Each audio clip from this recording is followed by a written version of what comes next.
Welcome to ITAD Talk and part 2 in this series. Here is your host, Jeff Bittner. So how has the business changed over time? From our internal standpoint, our business has changed because it's become more of a service-based business. And I think a lot of businesses are starting to realize that.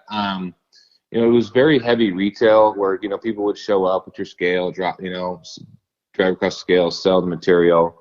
And for us, our business has really changed from a service standpoint. So and I think across the country that the industry has changed in this regard of, bins, roll-offs, drop boxes, moving trucks, going in, we have to go get the material, right? Provide that extra layer of service, especially in tight labor times like today where, you've got to provide that service to go get the material if you want to, feed your facility. So that's probably been the biggest change I've seen over the course of my career is the service aspect. So when you say service and you're picking it up, so does that mean that now you've got them like on a monthly fee perhaps because you're leaving containers there, or just the sense of service that you're going out to get the material versus them? Yeah, you're going out to get the material. And in the scrap metal recycling business, it's not necessarily like the trash business where there's a set fee and you're doing it once a month and here's your container drop costs.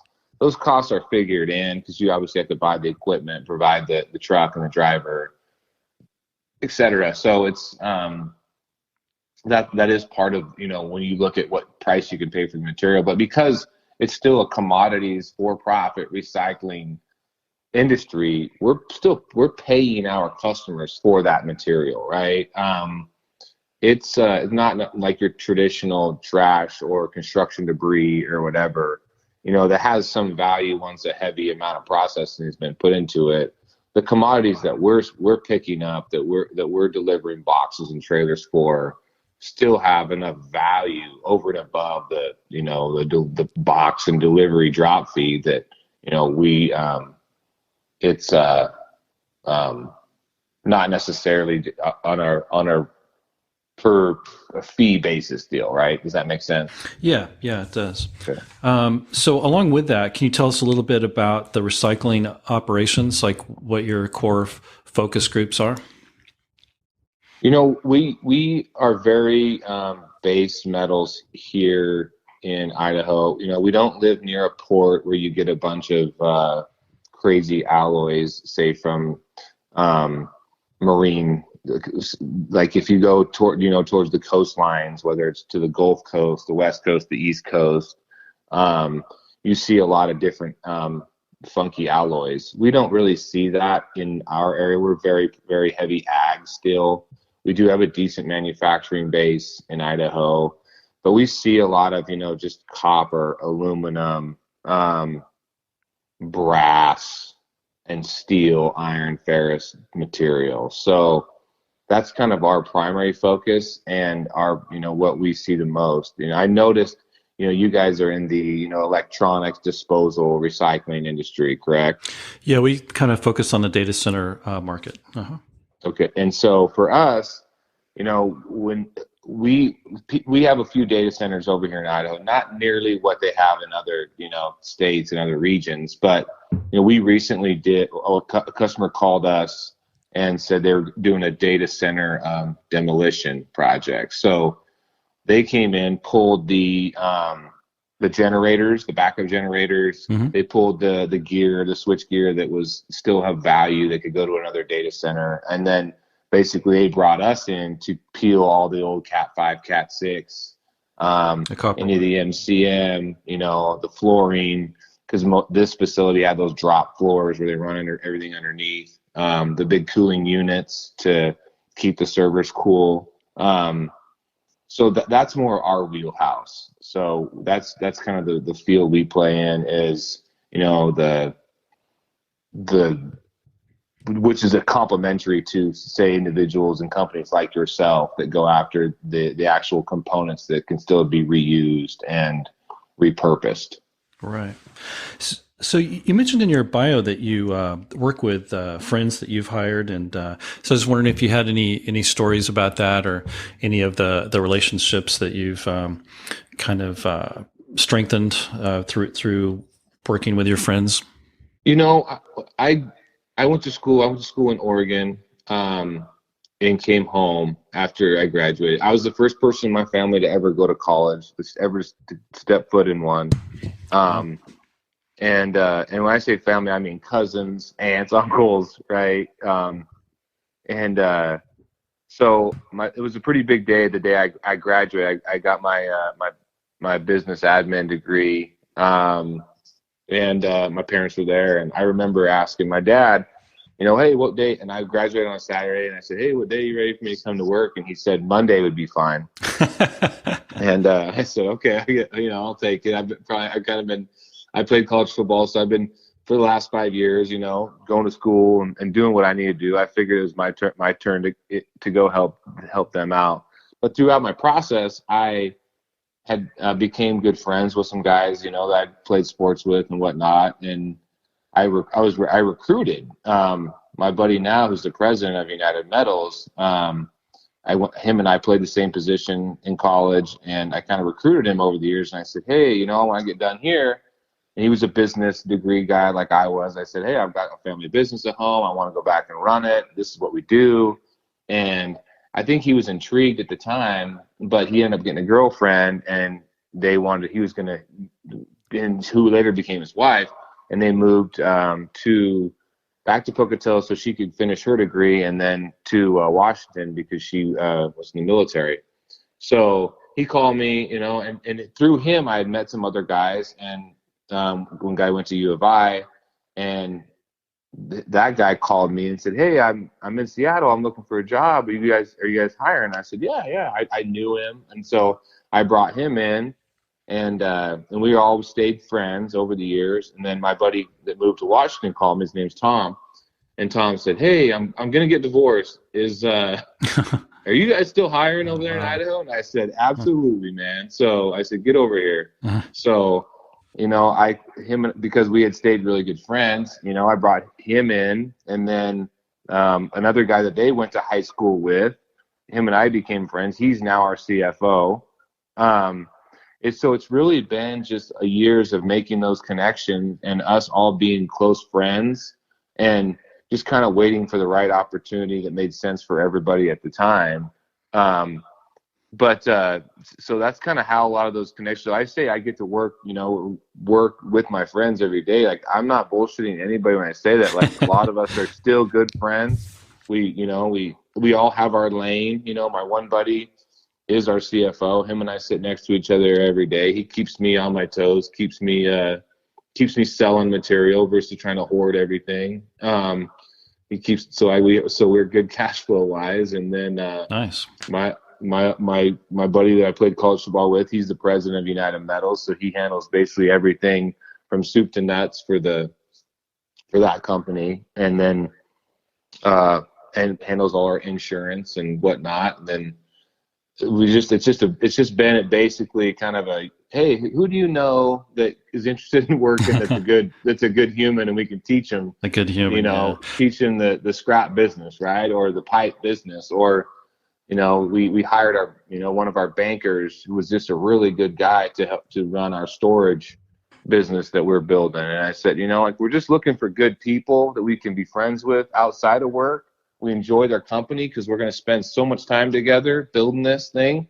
I want to enjoy the people I'm around every day. So, that's a really neat story. I like that. And I think that culture is such an important. I mean, it's almost more important to hire somebody that's people smart and a good culture fit rather than somebody that's maybe got technical skills, because you can hire people with technical skills and they can just come in and just piss everybody off, and then you've got morale problems and things like that. So yeah, I think people overlook culture so much, right? I mean, and I'm not saying I have a lot of friends I would never hire, right? Like, I don't mind going and drinking a beer with you after work, right? Like, we can be friends, but you just don't fit the way we do every day, right? Like, it doesn't mean nothing against you, but I enjoy your company, but I just don't want to Like, there's Work with you. there's a certain way of doing things that we do, and a certain culture that we maintain, because we understand the value of it and the importance of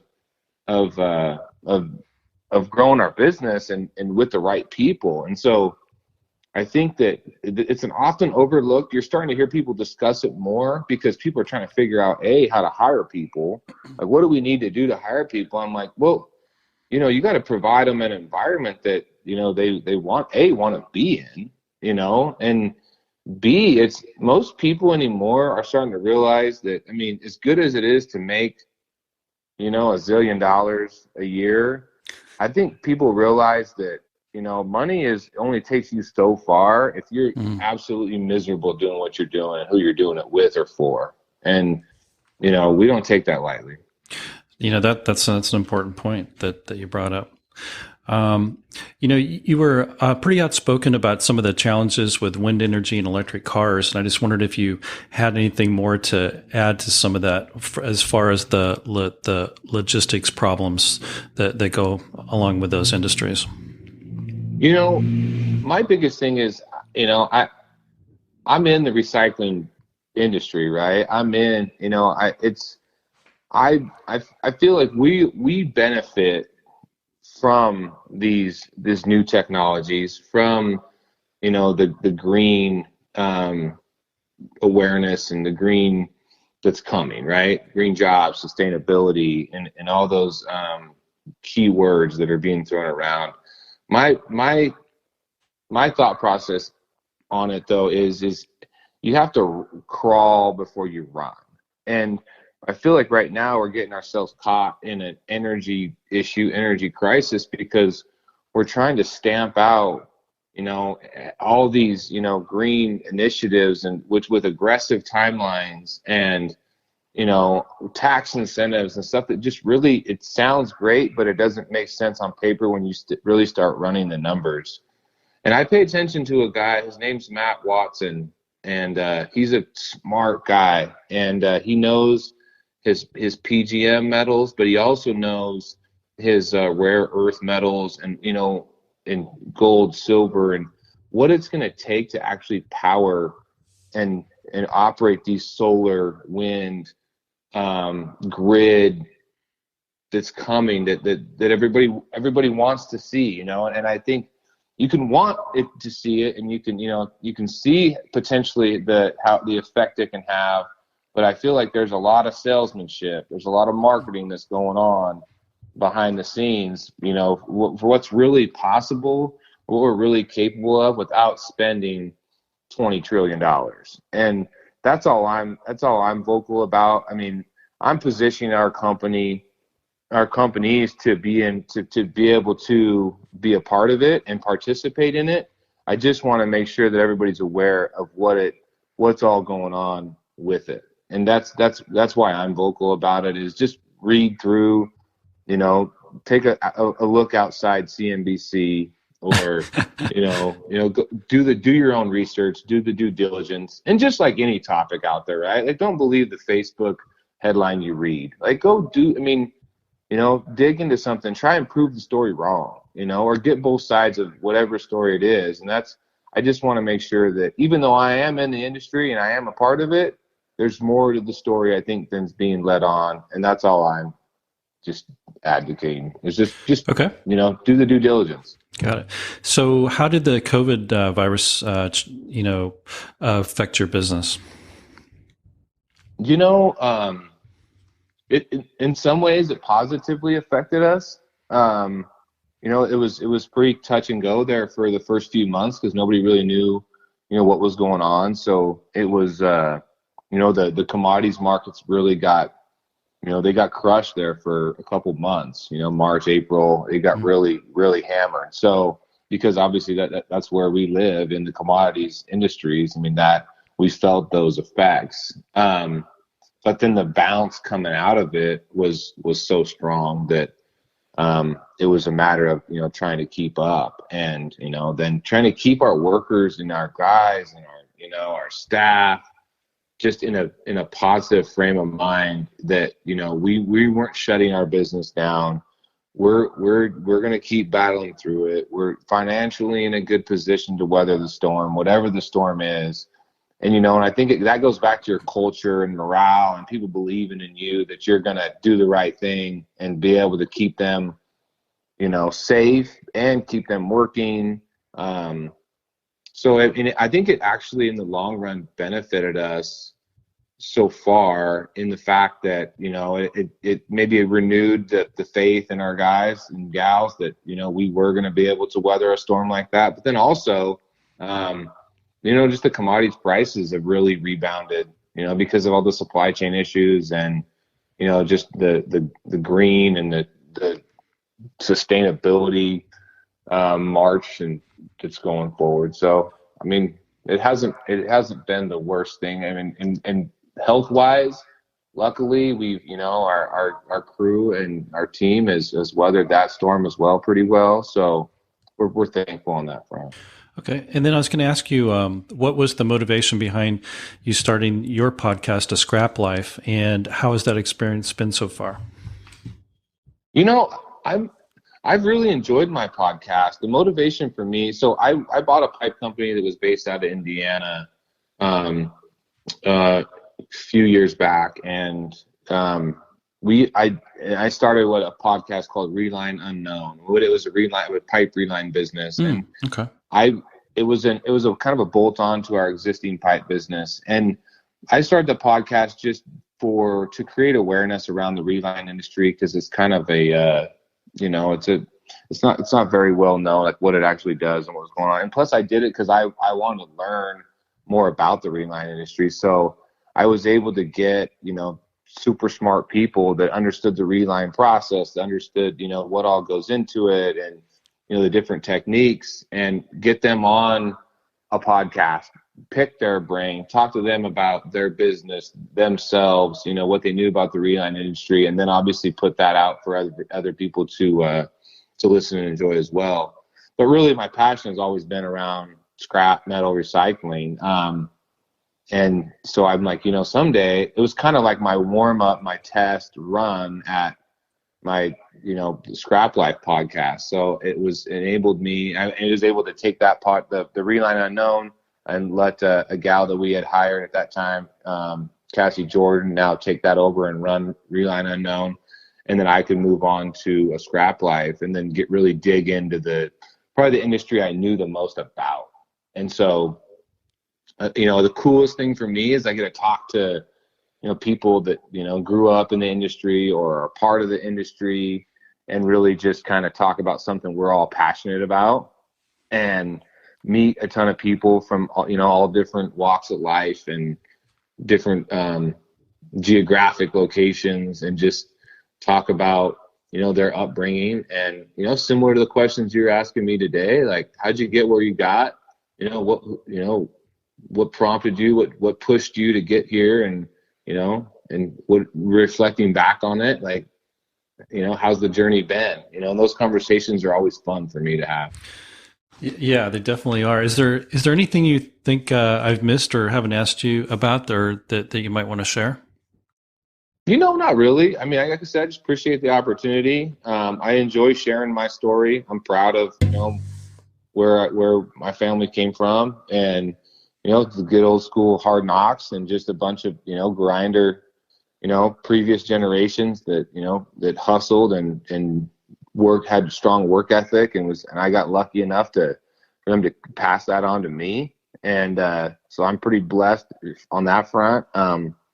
And so I enjoy, I'm proud of the story. So I think I'm always willing to share it, I guess, Well, Brett, I really want to thank you for being on the show today. And I think you've been a really interesting story. And I think both you and I have a lot in common on work ethic and business structure and building, and also on working with people, which is a really important part of our business. So I just want to thank you again for being on the show. Likewise. Thank you for the invite. Okay. And maybe we'll hope to talk to you soon, or we never know. We may end up doing some business. Yeah, I'd love the opportunity. you have my information now. That's the other cool thing about the podcast, and is making those connections is, I mean, you never know when you get a phone call from a certain area or whatever, hey, I got, some material over here or something for you to look at. Like, I may not be the answer, but I might be able to guide you to somebody that is, or vice versa, and I think I've just enjoyed making those connections for other people as well. Like, hey, go talk to this guy. I've met him before. He's very, seems like a very, trustworthy individual, Nice. Maybe you guys can work something out. So, yeah. Yeah, I mean, that definitely works good too. I mean, working with our current basic contacts that we know are trusted, which that's the funny thing. It's like anytime I want to do anything, whether it's even something around the house or something, I'd much rather go with a referral than have to go through the phone book and wonder if I'm going to get screwed or not. Oh yeah, and that's why reviews are so important, right? I mean, anytime we've ever started a new business or whatever, I'm like, make sure that people that you're talking to, if they really like the service and they, appreciate what you've done, then have them give you a review. And I said, and on the flip side, if you like what somebody's doing for you, or they've done you a good job, then take that 5 minutes out of your day and just send a review to whether it's Google or Yelp or whatever that is. I mean, it doesn't take that much work, and it can make a big difference for that person in their business, especially if you think that they have value to offer other people. Yeah, that's a really good point. I appreciate you bringing that out. Well, once again, I just want to thank you for everything, and we'll look forward to speaking in the future. All right, take care, man. Right. Don't forget, the best way to support ITAD content is to rate and like the show on iTunes, Google, Spotify, or anywhere you might listen.